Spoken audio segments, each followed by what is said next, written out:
The idea was first born from us seeing some doodles, a sketch on a notebook of one of the students who was incarcerated at Augusta. And from there, a conversation was sparked about artwork throughout the entire facility. The next class period, that same individual who had created that sketch brought in a number of art pieces ranging from bandanas that were created from bed sheets and then beautiful drawings were placed on them, to little peanut butter jars that had figurines from The Nightmare Before Christmas that were created from rolled up toilet paper. So after seeing that artwork, that's when we decided, we really want to show all of this creativity that's inside of Augusta. We arrived at Augusta Correctional Facility to jury the show. The works were all presented to us on a table, and we were just stunned by how amazing the technique, the style, the expression, and the level of skill all of the work displayed. I was kind of speechless. This crazy idea had morphed into something beautiful and so full of life, and there were so many different artists and different methods of art and different ways to create, and it just brought a lot of hope to me. Even reading some of the saddest pieces like this one right here, despite the sadness and despite this piece of writing that really broke my heart, this person had found a way to release those emotions and see life from a new perspective and share how he was feeling with other people, even though it was difficult for him. They don't have an avenue or a means to easily communicate with the outside world. You can see it when you read some of the statements that the artist provided us. As they talk about this as a way to communicate. This is a way for them to feel like they have sort of almost a portal to the outside world. It gives them a sense of freedom. It gives them a sense of creativity, expression, things that are sort of stripped from them when they are incarcerated. I did one self-portrait the whole time I was locked up. And in there, it takes $2 to take a picture. I've spent $20, 10 picture tickets to get I just didn't want to do a smiley, because I didn't feel that it was me. I kind of wanted more expression and movement, and I don't know, I just wanted something realer than like this fake smile you put on, because wasn't nothing happy in there yet. Really didn't have nothing to smile about, Our students are very fortunate to have access to amazing resources, wonderful art supplies, and for our students to see what artists can do without that resource and without those materials, I think it is a valuable experience and model for our students. This piece is a skull head, and it's actually carved out of 2 bars of soap that were stuck together using pin caps. This particular piece by Mr. Johnston was the first carving that he's ever done, and he just wanted to see if he could do something. So it's incredible to touch how smooth and intricate the design is to be made out of pin caps and soap. Like, you would never guess that it's soap, and I think that it's pretty cool. My hope is that people will see this show and want to dive more into advocacy for people who are incarcerated, or want to learn more about the issues, or even at the least just seeing the names on this wall as people and remembering that first and foremost, we're all people, we're all deserving of dignity, we all have our ups and downs. Our hope is that it can be an annual event. We're still waiting on confirmation from Augusta whether or not that's the case, but it looks good right now.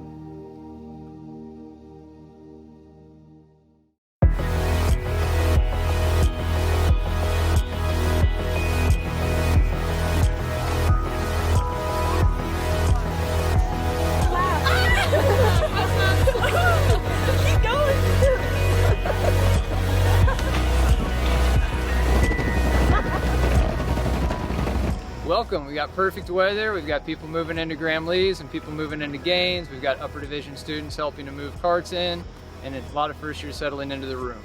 We're excited for a great year. Welcome, class of 2022.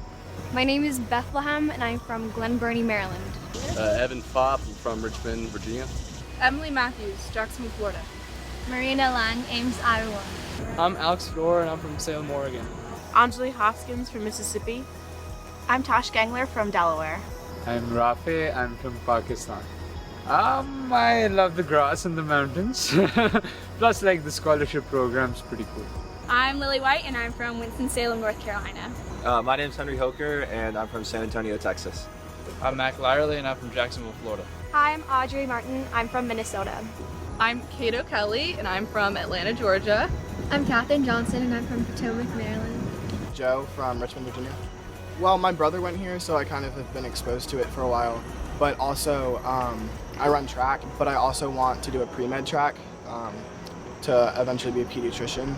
So I felt WNL was a really good fit for me, balancing sports with academics. Hi, I'm Katie, and I'm from New Canaan, Connecticut. Hi, I'm Lexi, and I'm from Madison, Connecticut. I'm Alex, I'm from Japan. I'm Elizabeth Grice, and I'm from Lexington, Virginia. I'm Ella Hall, I'm from South Carolina. I'm Bryn Wilkinson, I'm also from South Carolina. My name is Kadiatu Diallo, and I'm from the Bronx, New York. I'm Olivia, and I'm from Winter Park, Florida. My mom went to Hollins, which is kind of close by, and so she loved the campus here and wished she went to Washington and Lee. So this was one of the first schools she took me to. She really wanted me to go here, and I loved it. I fell in love. Hi, I'm Corey Morris, and I'm from Mumford, Rhode Island. I'm Ray Wright, San Antonio, Texas. I'm John Carr Hayden. I'm from Charlottesville, Virginia. It's my first year. I'm Rob Hedgeback from Charleston, West Virginia. Hi, I'm Emily. I'm from Long Island, New York. Carson Yates, and I'm from Virginia Beach. I'm Tyler Zidlicki, and I'm from Larchmont, New York. Hi, I'm Rewatch, and I'm from Nepal. Hi, I'm Alisa, I'm from Vietnam. My name is Ben Barton. I'm from Jacksonville, Florida. My name is Grace Wise, and I'm from the outside of Philadelphia. My name is William. I'm from Kenya. I'm Kenza, and I'm from Morocco. The liberal arts aspect of it, that's awesome. I just want to dive into every cause. Same. I really want to know more about everything, all the subjects, and I think the liberal arts is for me. I'm Sherry Gu. I'm from Wochon, New Jersey.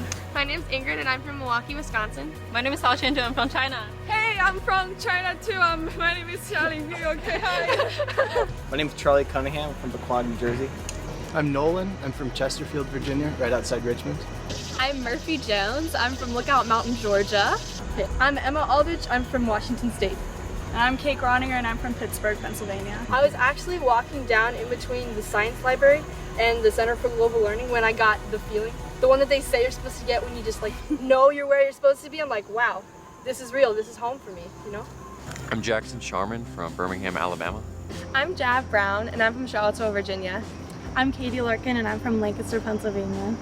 My name's Lucas King, and I'm from Medina, Ohio. My name's Isabella Daher, and I'm from Massachusetts. My name's Charlie Foy, and I'm from Pasadena, California. I just wanted to get away from the city, have a break from the busy life of LA, and I wanted to have the best educational experience possible, and I thought WNL was the place for me. I'm Anna Estrada, and I'm from Bentonville, Arkansas. I'm Clay Chadwick. I'm from Arlington, Virginia. I'm Cooper Whitehead, and I'm from Wilmington, North Carolina. I'm Lane. I'm from Tampa. I'm Lexi. I'm from Ohio. I'm Jacob from Charleston, West Virginia. My name's Lauren McCrae, and I'm from Atlanta, Georgia. And I'm Andrew Crean from Stoughton, Massachusetts. I'm Warner Speed. I'm from Jackson, Mississippi. I'm Michael Horgan. I'm from Charlotte, North Carolina. I'm Turner Bobbitt. I'm also from Charlotte, North Carolina. I'm Finn Thorne. I'm from Baltimore, Maryland. Yes, so I'm Mary Alice Russell, and I'm from Virginia Beach, Virginia. My name's Tiffany Thomason, and I'm from Oregon City, Oregon. I chose to come to WNL because of the wonderful community that's here, and because they have the academics to match that. It's not just community, it's like excellence too. It's pretty awesome. Yeah, my name's Troy Larson. I'm from Westchester, Pennsylvania. Joey Dickinson, and I'm from Omaha. Hi, my name is Camilla Bealey, and I am from North Carolina, but I just moved from Connecticut. I'm Austin Sherritt, and I'm from Charlotte, North Carolina. And I'm Stephen Warren, and I'm from Westfield, New Jersey. My name's Missy Thomas, and I'm from Wiesbaden, Germany. I'm Robert. I'm from Houston, Texas. I'm Peyton. I'm from Charlotte, North Carolina. I chose to come to WNL just because the moment I walked on campus, I felt welcomed by both the students and the faculty. It's beautiful here. Good afternoon. So good to have all of you here. Before we begin, I just want to announce that should there an emergency arise, there is an additional emergency exit at the bottom of this stairwell located behind the screen to my right. All right.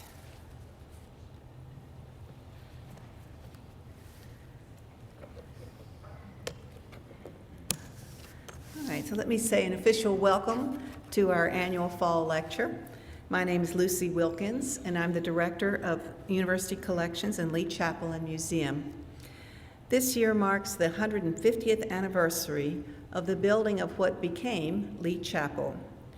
Our commemoration of this event actually began last fall with the opening of the exhibit downstairs entitled 150 Years Later, The Heart of the Campus, which was curated by Pat Hobbs. This exhibit features the actual plans and plan book used to design the chapel. In the special collections foyer of the library, there is another exhibit. This one is on the 1920s controversy that erupted over President Smith's plans to replace the chapel with a new building. This exhibit was curated by Byron Faley. Some of the plans that were proposed for that in the 1920s are quite astounding, including one enlargement of the building that would have taken it all the way to Jefferson Street. So we do hope that you'll take some time to visit both of these exhibits and see these original documents. Our speaker today couldn't be more appropriate for this occasion. Many of you know him as he is no stranger to Lexington. The Reverend Dr. R. David Cox is currently a professor of history at Southern Virginia University and has taught history there since 2006. Dr. Cox began his professional life in the ministry. I'm so used to calling him David, that's why I'm just tripping over Cox. Dr. Cox began his professional life in the ministry. He was ordained in the Episcopal Church in 1972. After serving parishes in Connecticut, he returned to Virginia in 1987 to become the rector of R.E. Lee Episcopal Church in Lexington, now Grace Episcopal. In 2000, he completed his doctoral studies, for which he received fellowships at Harvard Divinity School and Virginia Theological Seminary. He then served congregations in Northern Virginia, Richmond, and Hot Springs. He ran for Virginia's House of Delegates in 2005, for the State Senate in 2007, and was elected to the Lexington City Council in 2008, where he served a 4-year term. He graduated from 2 programs of the Sorensen Institute for Political Leadership at the University of Virginia. The Southern Virginia chapter of Phi Kappa Phi named him Professor of the Year this year in 2018. His book, The Religious Life of Robert E. Lee, was published in March 2017. He has published books on marriage and ministry, presented historical papers at the Virginia Forum, and written regularly for newspapers and magazines. He and his wife, Melissa, live here in Lexington and have 3 children, 4 grandchildren. Well, I understand we're all at the house this weekend, and of course, 1 precocious dog. Professor Cox is the author of Lee Chapel at 150, A History, published just this past April to coincide with this 150th anniversary. Just so you know what it looks like, we have them on sale in the museum shop downstairs. In 2013, David came to my office and we discovered we had a mutually inspired idea. I had discovered that the only book we had that was focused solely on Lee Chapel had been published in 2005 and was largely anecdotal and did not include any of our current permanent exhibit, Educating to Build and Rebuild America. I was looking ahead to the 150th anniversary and was searching for someone to write a new history. David, in doing research for The Religious Life, had discovered the lack of a true history of Lee Chapel on his own. He came to my office to float the idea of writing such a history. It was truly a match made in heaven. Neither one of us had any idea at the time of how important this book would become to the university and the community at large. It has already become an important resource as the university looks for direction along this journey into the future.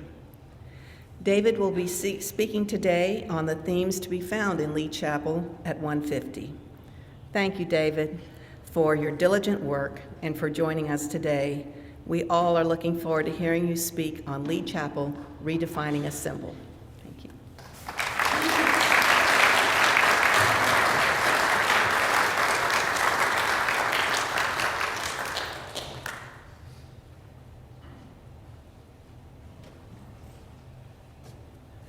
Thank you, Lucy.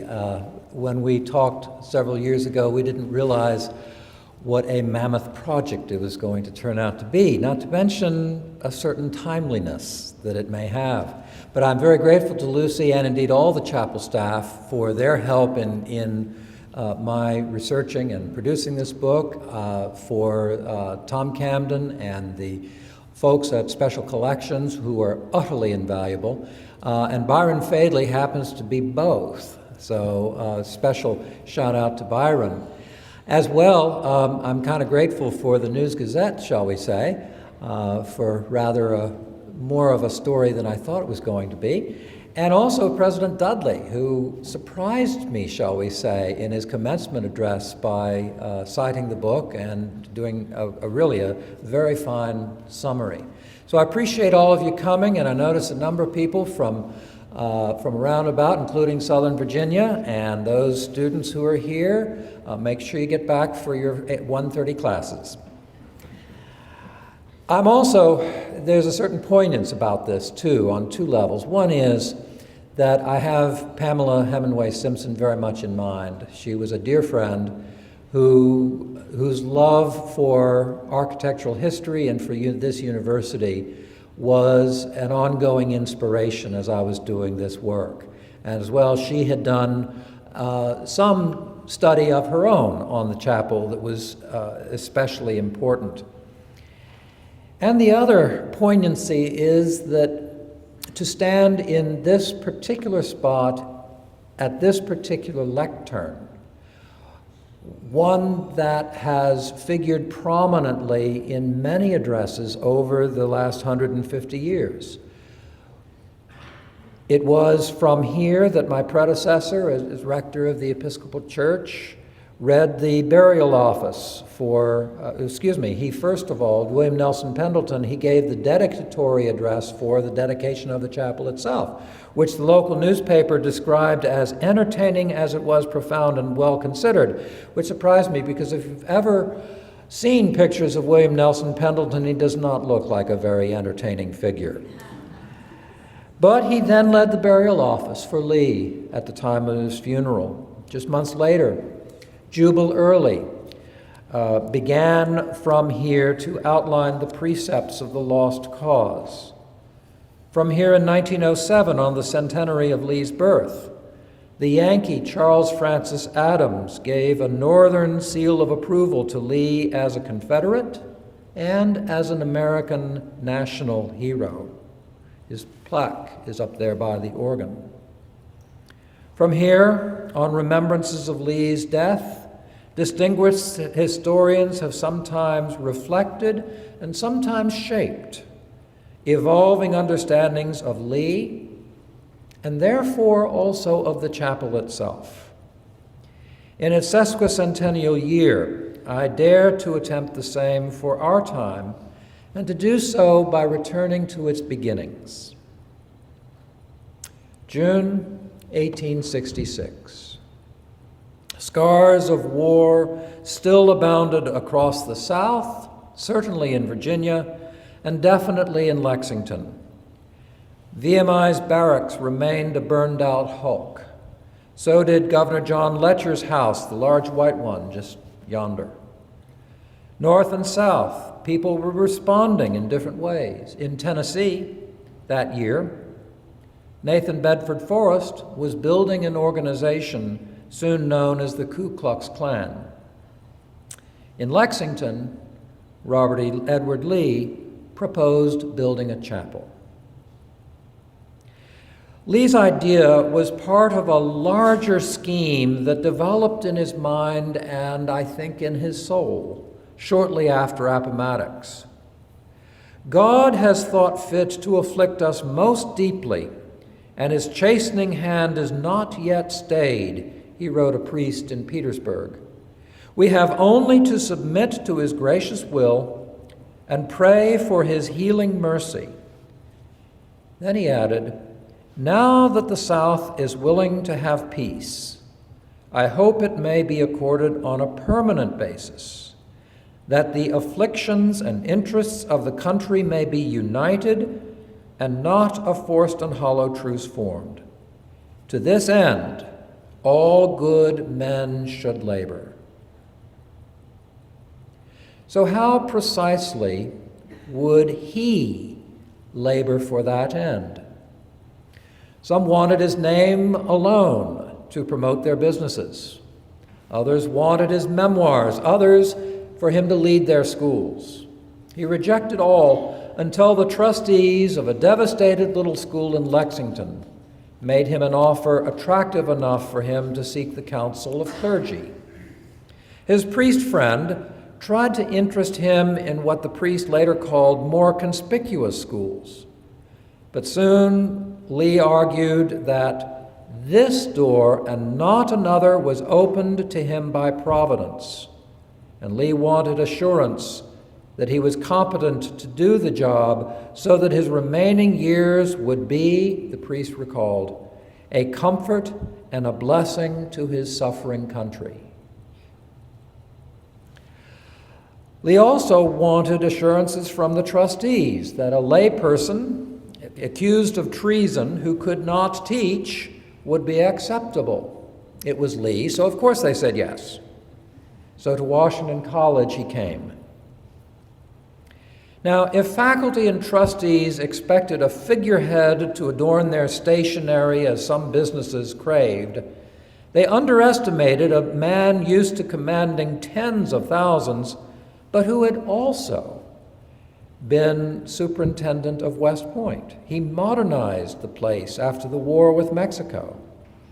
And with that background, he quickly took charge of the ravaged school and began again to innovate. Rather than replacing the old classical curriculum of ancient languages and literature, he built upon it to suit the needs of post-war America.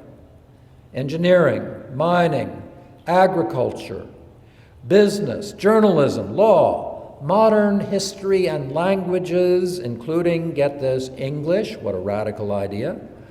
All these and more he incorporated as areas for learning. Why?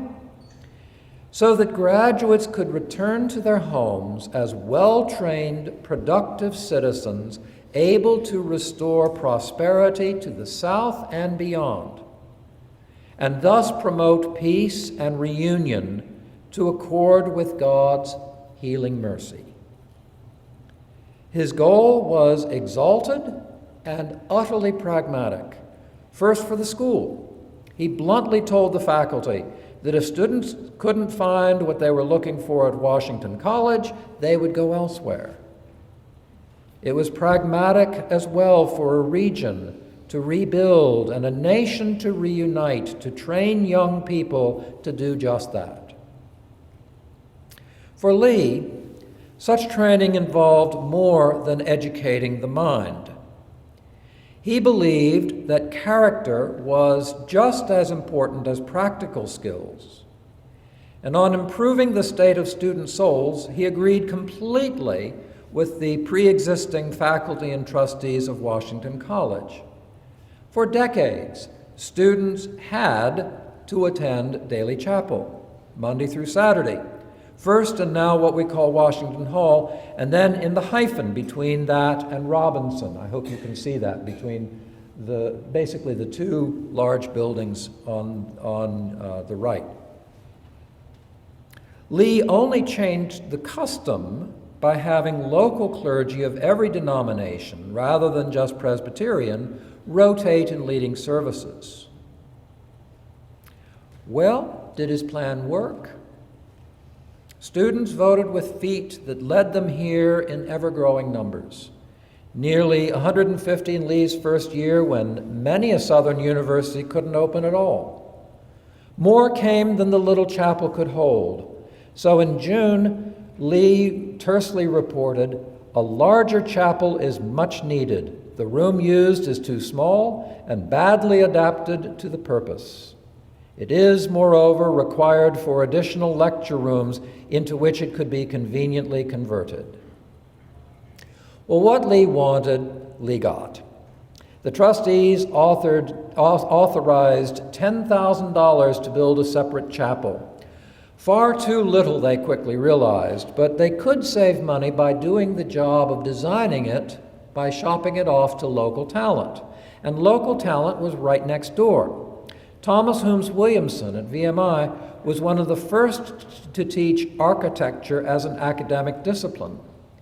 His assistant, George Washington Custis Lee, you might note the name, held an interest in the topic as well, and he also owned a book by which to pattern a building, which was often the way that American buildings were built and designed.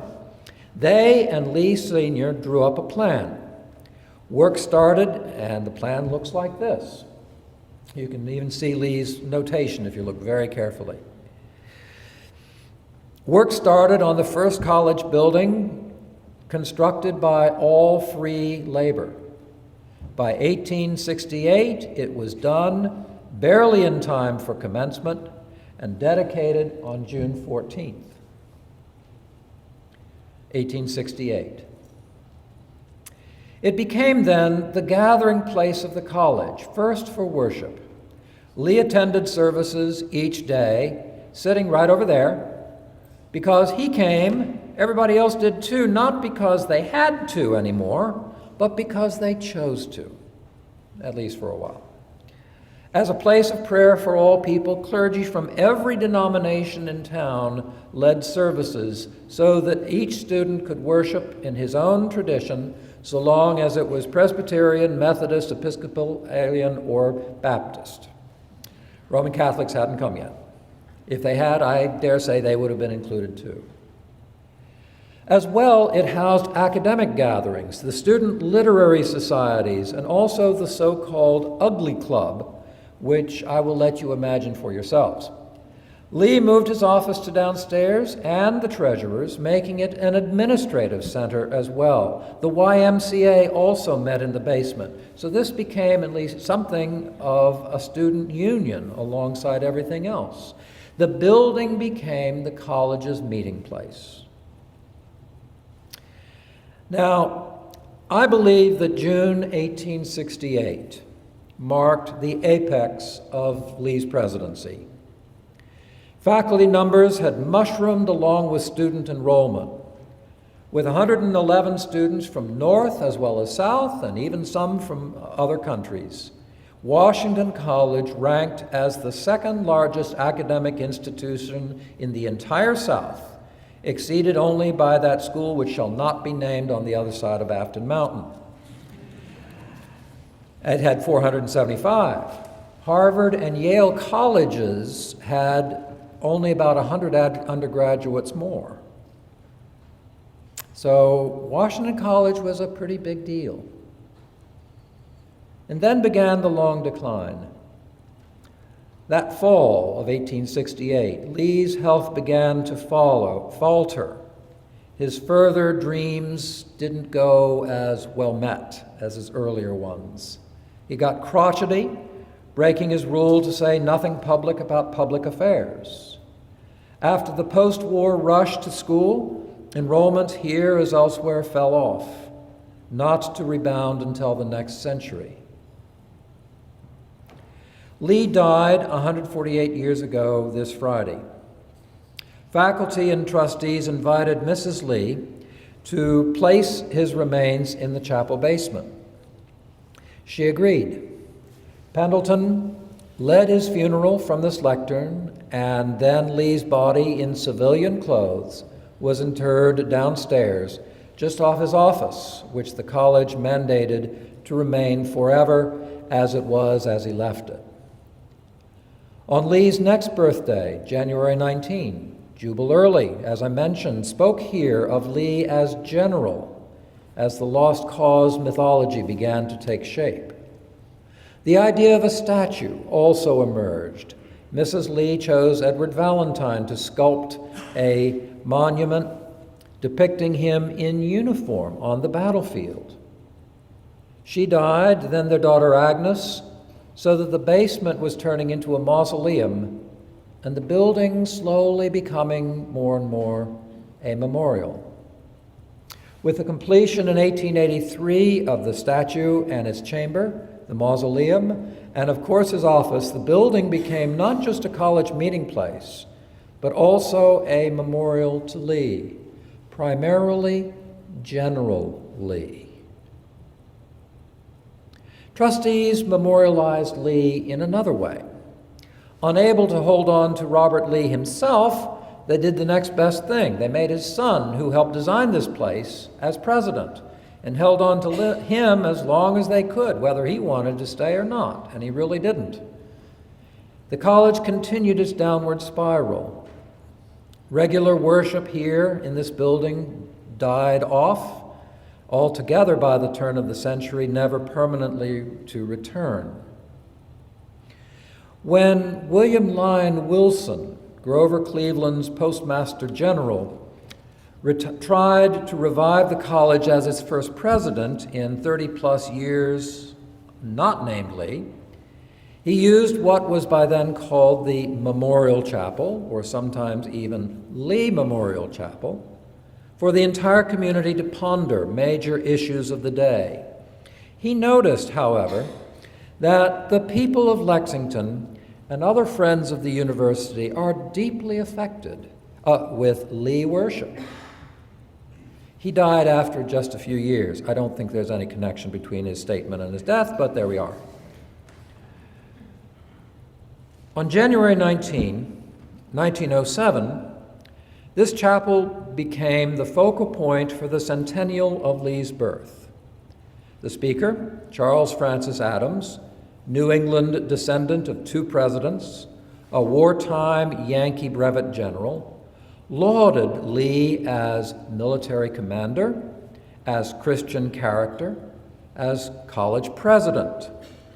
He shocked the chapel's largest crowd since Lee's funeral by declaring that had he had to choose in 1861 between North and South as Lee did, he would have done as Lee had done.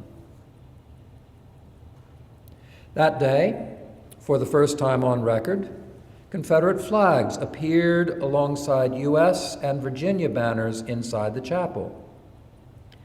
And they betoken, as indeed that occasion represents, 2 new developing trends for the chapel's meaning. It became more Confederate.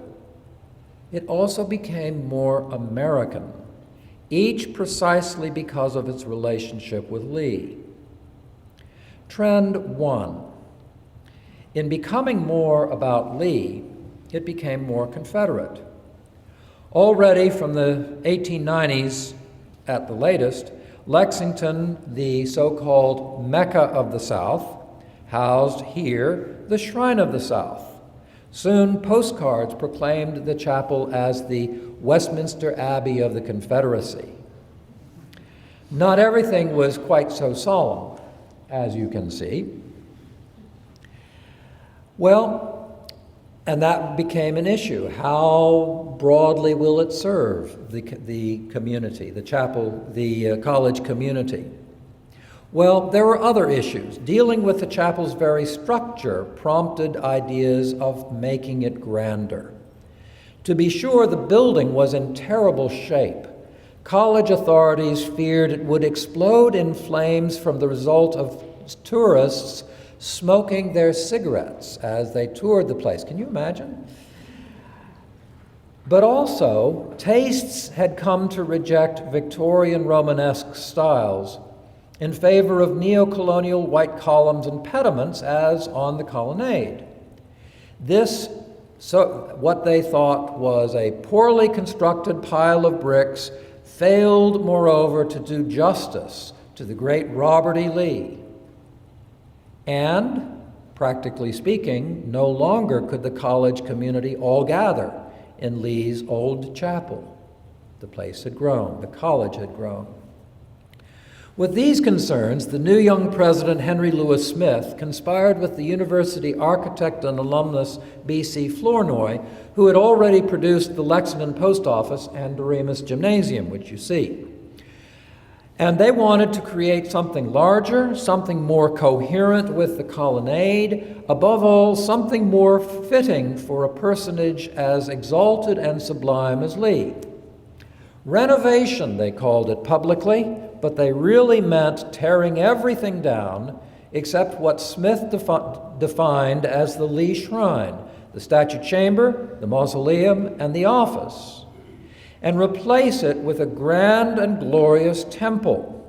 The first scheme shows a rotunda, sort of like you know where with columns galore outside and inside, so everyone could fit under one dome in the sight of the recumbent statue. Of course, under that scheme, and many of the others that would follow, nothing would remain of what Lee built. Having earlier obtained the commitment of the Virginia United Daughters of the Confederacy to provide a custodian, as she was called, Smith then persuaded the national UDC to support his so-called renovation. But word leaked out of what he really meant. In early 1922, Lexington's Mary Lee Custis chapter of the UDC sounded the alarm. Matthew W. Paxton, editor of the Rockbridge County News, took it up in print, and the news went, as we would now say, viral. All over the country, UDC members joined alumni in protest. Though Smith persuaded the national UDC to hold firm against this rebellion, he soon sent Flournoy in a different direction, most of which would retain the old chapel while adding on a huge auditorium. Now here you see one of his earlier sketches, one that really got to, it was held in great secrecy, so the local UDC didn't see it, but they could use their imaginations, and this is the sort of thing they feared. And then a later one, which you can see this chapel chamber, the statue chamber is on this floor plan at the very top of what you see there. Well, that continued. And so then the idea became one of extending the chapel with a large auditorium that, as Lucy says, extends almost to Jefferson Street, but also to revise the grounds so that we also have a mounted statue of General Lee, and for that we can imagine what's in Richmond right now. So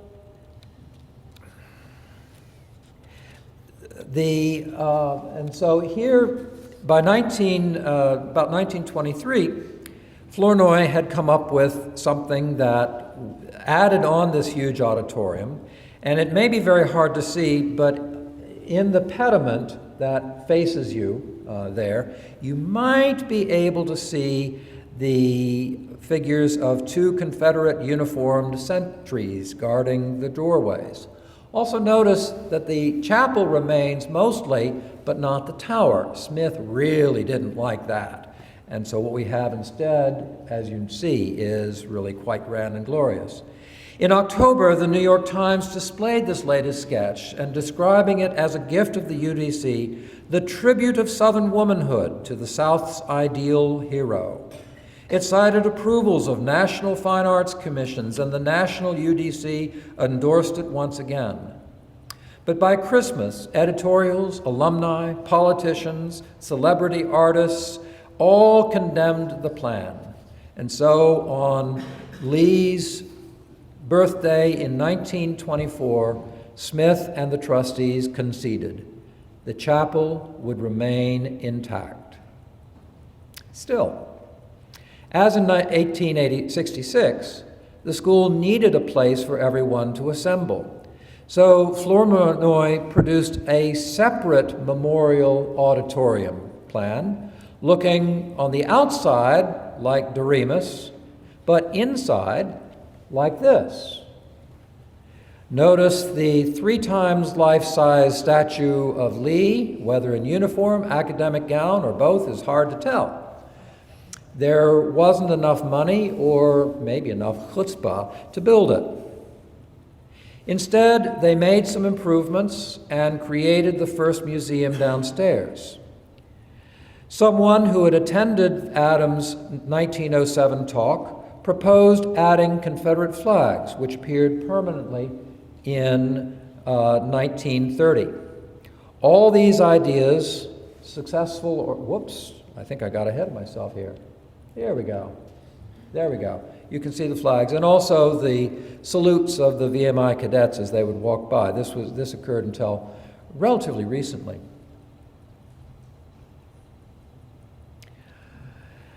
So all of these ideas, successful or not, fostered this first trend, this Confederate link. So meanwhile, trend two emerged, and both of these in some ways reflected national dynamics. Adams's fellow Massachusetts blue blood, Gamaliel Bradford, descended from the Bradfords of Plymouth, in 1913 published the first Lee biography by a Northerner. The title is significant, Lee the American. 2 years later, Douglas Southall Freeman began his magisterial biography, which appeared 2 decades later and won a Pulitzer Prize. They and others placed Lee on a national stage. Around the same time, downstairs in the museum created by exhibitions that focused not only on the Civil War, but also on all American conflicts, not to mention having Traveler there too. So then, when the university won the attention of the funding of the Ford Motor Company Foundation for a much-needed and this time genuine renovation, the grant of $370,000 resulted from Lee's national stature. The fund's vice president called Lee loved and respected by all Americans. Tellingly, he stressed Lee's quoting him, the dedication to the education of youth after he had suffered the sorrow and agony of military defeat, on which exemplifies the American ideal of responsible citizenship. Wholesale renovation of chapel and museum followed. For added measure, in 1961, the U.S. Department of the Interior declared Lee Chapel a National Historic Landmark. Fast forward another 3 decades. On this same occasion in 1995, I'm wrong on the date up there, it was 95, the preeminent Civil War historian Bud Robertson inimitably lauded the character of Lee. I remember it, I was sitting right up there. He was talking of questions that were arising, but declared, because the mountain is a mystery when one looks only at the lowlands, we appear incapable of viewing the heights, and that is sad, not for Lee, but for us. He concluded, it was because of Lee that modern America exists at all. But it was University President John Elrod who, in introducing Robertson, in retrospect, I believe, charted the future for how Lee would be understood, at least here. He called Lee the modern founder of this institution and a pioneer in education who moved beyond an understanding of knowledge as valuable in itself to be as well a means for improving the human condition.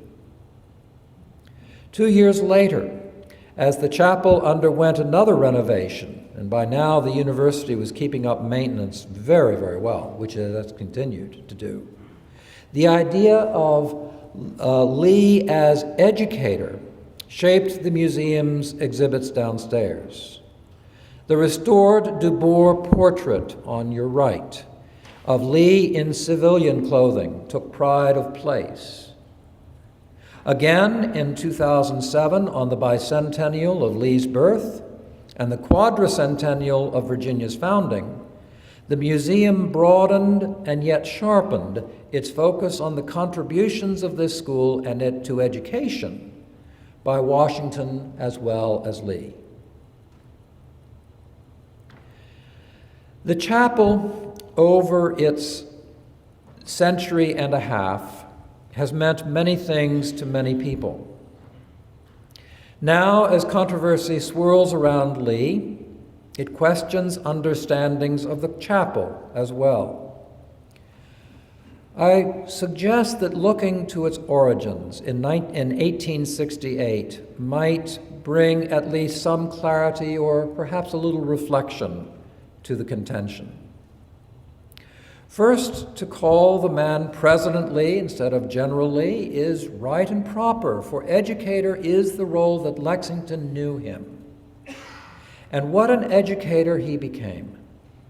Had he lived just a few years longer, we might rank him among the most forward-looking and usually vastly younger university leaders of the era. As for the chapel, this has been the steadily growing emphasis for nearly a quarter century at least, seen most clearly in the museum, but also in the statue chamber, which, with removing the Confederate flags in 2014, restored it to how it more appeared on the day of its dedication in 1883. Second, in coming here, Lee left the war behind him and wanted to put it behind the nation. To that end, all good men should labor, he wrote.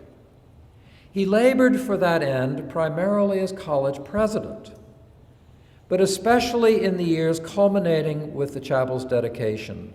He labored as well by urging his colleagues in war to remain in the country to work for peace, to reduce tensions, to avoid building monuments to the war which he feared would only re-inflame or perpetuate passions. And though he held the then standard racial views of whites toward non-whites, which we should rightly reject, he also advocated justice and education for all, regardless of race. He, who had already been the only general in history to be offered command of two opposing armies, also became one of the very few who, having led his forces in defeat in a bitter civil war, turned to being the paramount voice for peace and reconciliation afterward. The chapel reflects his values, or it can. Whereas enslaved workers built the colonnade, free labor constructed this chapel. It invited, not mandated, worship, and that worship was inclusive of every denomination then known to Lexington. It brought people together, town as well as gown, for every sort of occasion, and did so by the all too limited standards of the day, without discrimination. Over the decades, it has, for many, nurtured character and integrity. What then can the chapel symbolize in our own day?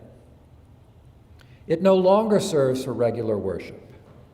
It may not inspire students and faculty as once it did. It certainly no longer claims to be the shrine of the South, and given its origins, perhaps never should have been. But somehow, in our fractious era, Lee's initial hopes for the chapel seem all the more needed.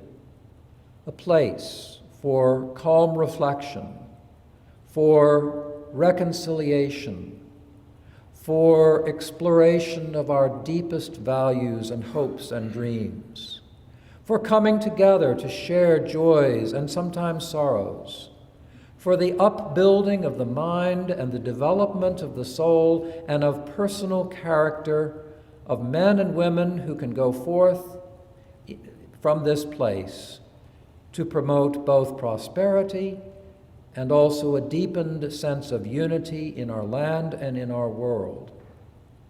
For that, this chapel can be, as in some ways it has always been, both a symbol and a location where those values can become real. Somehow, I think that is as worthy a purpose as it was 150 years ago. Thank you.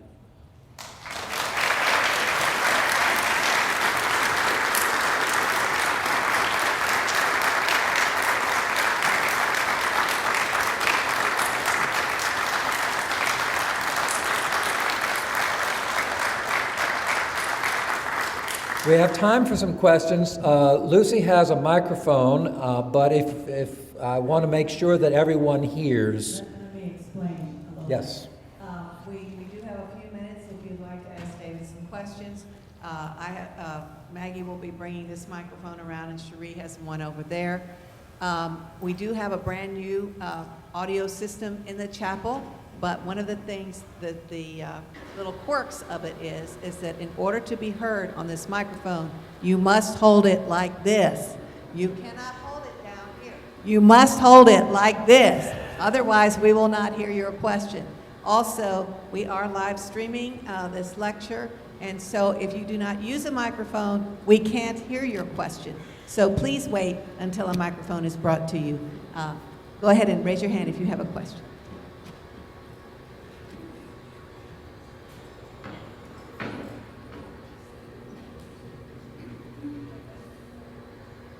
Questions? Questions? I've always wanted to hold a microphone the way Bruce Springsteen does. The notion of reconciliation that Lee stood for, which was very real for him, seems to have been lost in the years after. Was it ever bubbling below the surface during those years, or was it really set aside for other mythologies and other ulterior motives? Thank you. The question, could you all hear the question? It concerns how deeply held the spirit of reconciliation that I'm attributing to Lee was held. I think that's a very good question, and it's contradicted by what Nathan Bedford Forrest was doing at the same time. So how deeply, how widely was it held? That's a very good question. I would argue that Lee and Grant were the primary proponents of that, and it emanates out of Appomattox. And that the frustration of each was that it was not followed through for all kinds of reasons. And that both of them ended up being rather frustrated by that, and it emerged for each of them in some sometimes quirky and even unfortunate ways. But that there was this dream. And it also, again, it accords with what I've tried to define as Lee's religious sensibility, his sense of mission in coming here. He did not side with the South for any apparent religious or theological reason, but he did come here perceiving that this was a mission from God. And that presents a different dynamic. So, a good question that I really can't answer, but it's I think a very legitimate one for us to ponder. I think we also might wish that it had been more appreciated and lived out. Ours would be a much more united nation if it had been. Hi. When you started writing the book, Charlottesville hadn't happened. How did the events in Charlottesville affect your writing? Did you find yourself going back and revisiting certain chapters? Was it weighing on you? Oh yes. The question has to do with the effect of Charlottesville on my writing. It meant that this book was in some measure rewritten, that in Charleston before it, and it certainly weighed on me in this book as well. It could not help but do so. I guess this one was out. It was Charleston that affected that one, and then Charlottesville this one.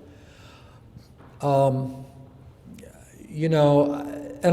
one of my personal reactions to Charlottesville was that we saw many of the tensions and reactions that Lee would abhor. In many ways, it was not about Lee. I mean, let me come clean. I went to that school over there. And the idea of people walking along the steps of the rotunda shouting, "Jews shall not replace us," has absolutely nothing to do with Robert E. Lee. And he would disavow that in a moment.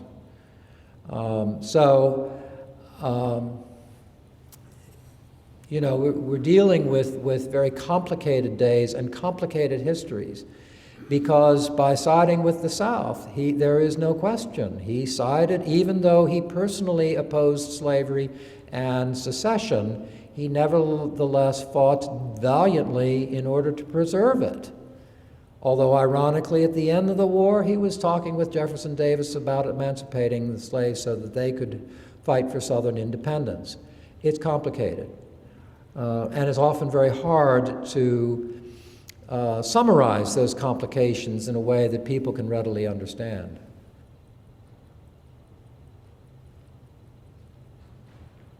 Hello, sir. My name is Rafi, and I'm a freshman at Washington and Lee right now. And my question is very simply this, that you mentioned a lot about Robert E. Lee working for reconciliation and peace after the Civil War in his time as president.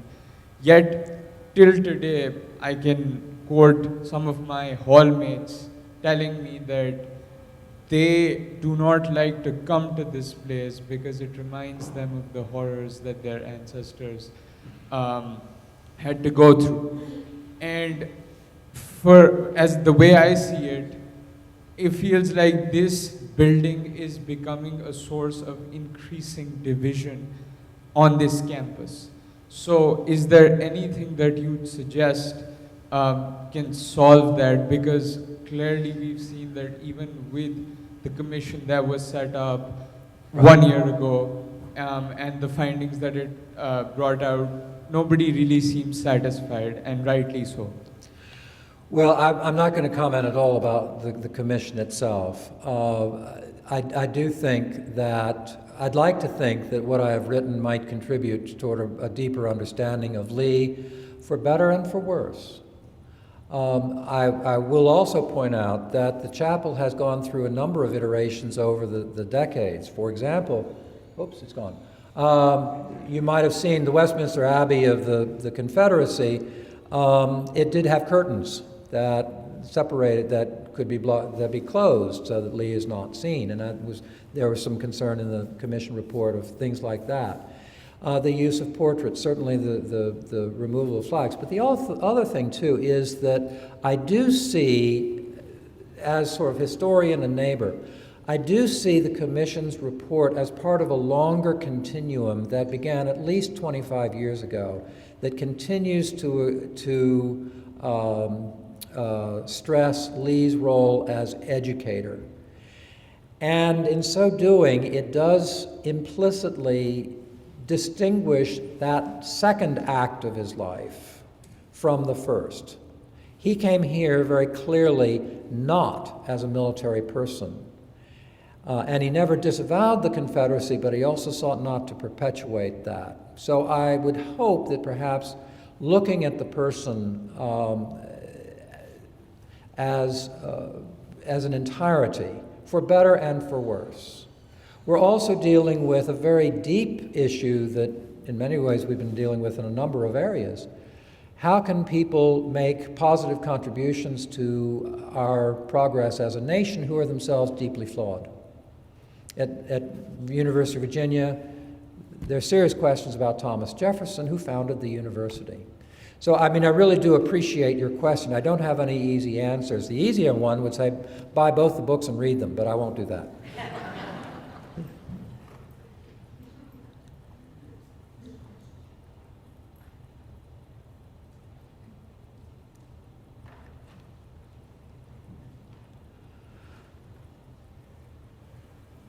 Dr. Bushell. First, thank you.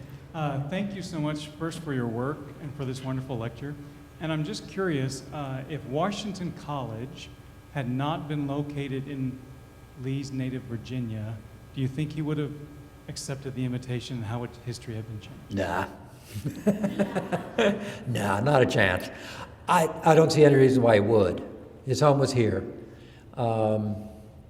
He also had some interesting connections with the college. First of all, his wife was the great-granddaughter of Martha Washington and the granddaughter by adoption of George Washington. His father had sent his half-brother Henry to Washington College for a year. And his father also had been one to advise George Washington on making the very munificent grant to the Liberty Hall Academy, as a result of which they changed the name to Washington College. So for some reason, this place struck him in a way that others did not. And the fact that it was down and out, I mean, I think we can realistically say he saved the college. It was on its last legs. And there was something about that really grabbed his attention and arguably even his soul in a way that some of these other places did not.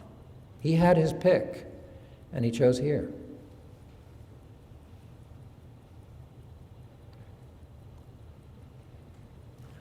Yes, ma'am, over here.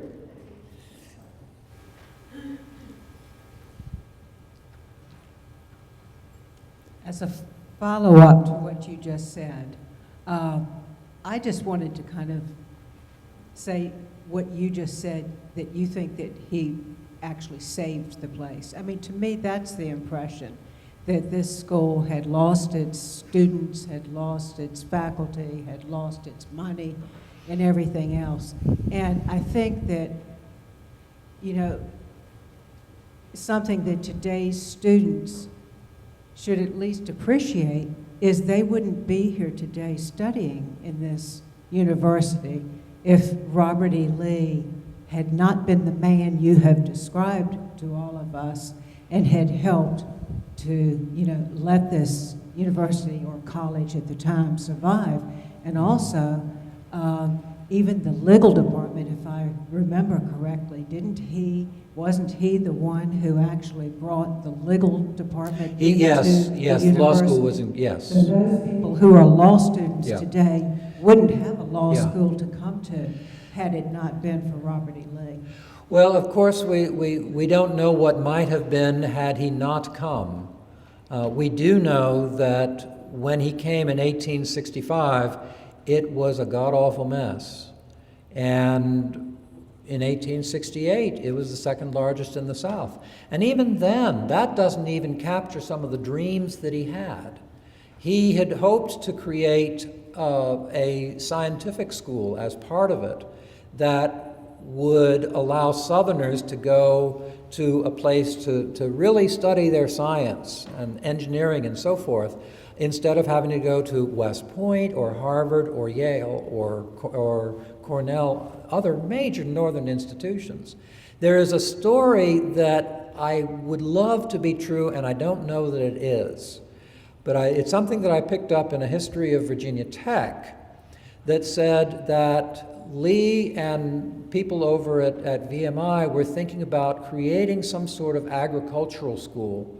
And this school would not only have day classes, but night classes so that average working people could go. And it would be open to men and women without regard to race. Someday I'll have to get down to Tech and check out what his sources are, but wouldn't that have been spectacular had it occurred? So, thank you.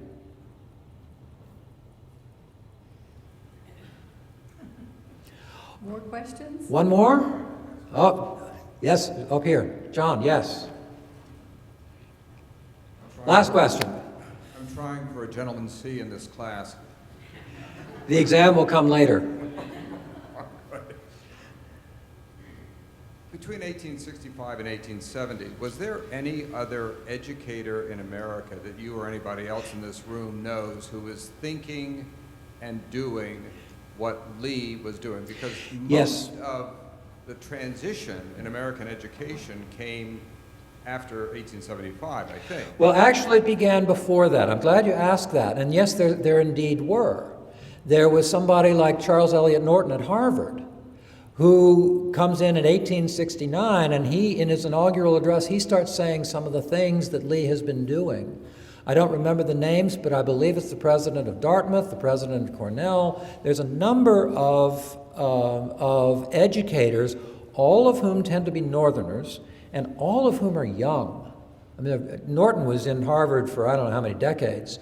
So they lasted a long time, and in the process they transformed American higher education. But they did so in a way that, whether they realized it or not, and I bet they didn't, were emulating what Lee had already begun to do here. And that's why I argue that had he become better known as an educator, had he lasted longer, had he been able to create some of these additional innovations, I think we would look at him quite differently. And truly not just as a military hero, for better or worse, obviously, but an educator in a way that is very much for good. But he'd already been speaking in the North to raise funds. Oh yeah, oh sure. And he got lots of support, as you know, from Cyrus McCormick and George Peabody and others. So there was that. People were attracted to what he was doing, both donors as well as students. So it's an interesting saga. I gather that there are some books being written about that, and thank goodness I don't have to then. So, again, my thanks for all of you for being here, and I wish you all well.